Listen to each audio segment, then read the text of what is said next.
वेदा झोपल्यावरच माझ्या घरातल्या कामांना सुरुवात होते आणि हा सगळा पसारा ती झोपल्यानंतरच आवरावा लागतो. स्वयंपाक करून घेऊन वटा स्वच्छ असा करून घेतला आणि लगेच लागले देवपूजेला. देवपूजासुद्धा छान करून घेतली आणि लगेच कपडे धुवायला घेतली. कशा दिसतात पताका म्हणजेच वेदाच्या चड्ड्या हो. ते आवरते ना आवरते तोपर्यंत तर वेदा उठली इकतंय.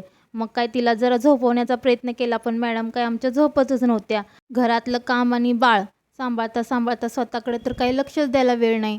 अवतार तर बघताय ना, अवताराकडे जरा तुम्ही पण दुर्लक्ष करा. आणि तोपर्यंत आमच्या घराबाहेर जरा मेंढ्या आल्या होत्या. म्हटलं चल तुला बाळूमामाच्या मेंढ्या दाखवते. म्हणजेच आम्ही लहानपणी म्हणायच्या हो मेंढ्या आले की बाळूमामाचे आहेत. ते बघून आलो आम्ही घरात आणि वेदाला दिले ते चुरमुरं खायला आणि राहिलेलं माझं काम घेतलं मी करायला. मॅडम चुरमुरं खाते तोपर्यंत म्हटलं पटपट आपलं काम करून घ्यावं. आणि खूप दिवस झालं कपाट काय आवरलंच नव्हतं. बघा कसा दिसतोय पसारा, पण करा दुर्लक्ष. दुपारी मस्त असं ह्यांनी आल्यानंतर जेवण करून घेतलं आणि त्यांची मस्ती कशी चालली आहे बघा. आत्तासाठी एवढंच. बाय.